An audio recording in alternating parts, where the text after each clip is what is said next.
Good morning. It's Monday again, and here are Winnie and Herman and me to greet you and share with you a little meditation.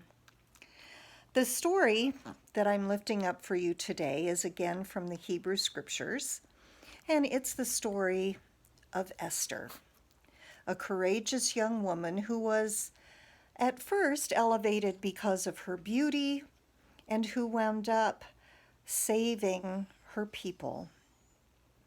Now, there's a lot of dispute about whether the story of Esther is true or not. There are some skeptics who say it shouldn't even be in the Bible because not once in this book is the name of God mentioned.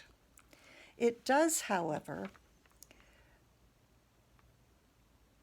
use the term fate a lot, and people interpret that to mean the work of God in our lives. And it does establish the Jewish holiday of Purim. And besides that, it's a really good story. I'm not going to tell you the whole story today because it would take too long, but what I am going to do is discuss it a little bit and why it might be important for us to revisit Esther today. It's actually a short story.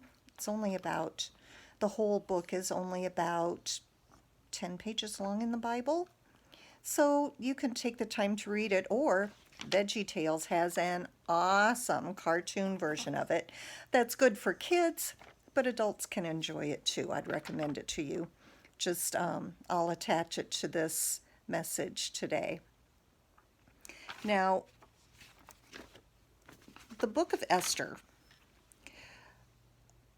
is not actually a book of history, even though it's included in the historical books in the Hebrew Bible. It's actually considered to be a historical novella. That is, it's a fictional story within a historical context. It's set during the diaspora when the Jews were living in Persia.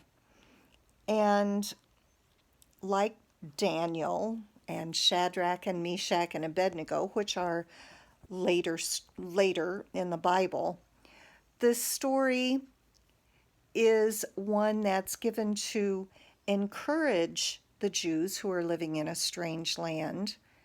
And also, it goes beyond just the idea of remaining faithful.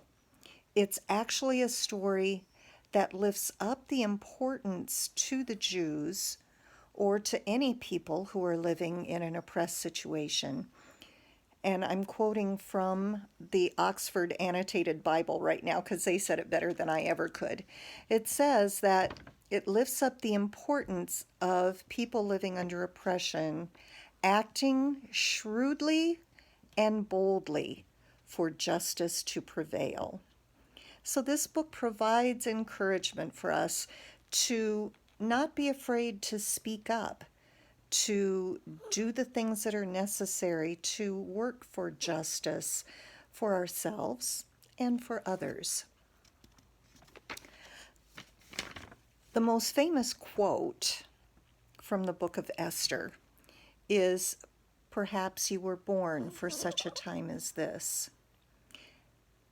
And I think that's something for each of us to consider. What is it? What is the purpose in our living? Is our purpose to be the best mom or dad we can be? Is our purpose to share the ideals of justice and peace? Is our purpose to bring joy to the lives of others in some form?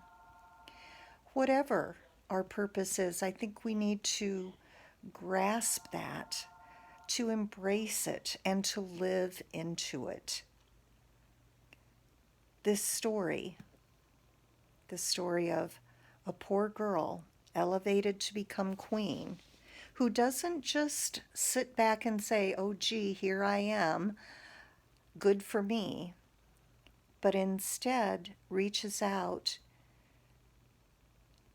with the power that she has to prevail for justice for all her people.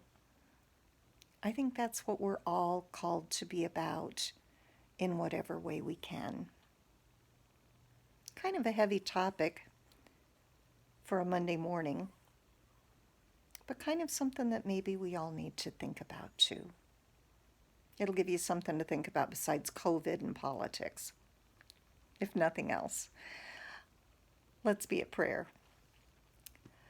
God, thank you for these stories of our faith that lift up for us being faithful, being strong, being courageous. Let them become a part of our being and let us live into our own time with purpose and with power. Amen. Hope y'all have a good Monday. I'll see you back here tomorrow. Bye-bye.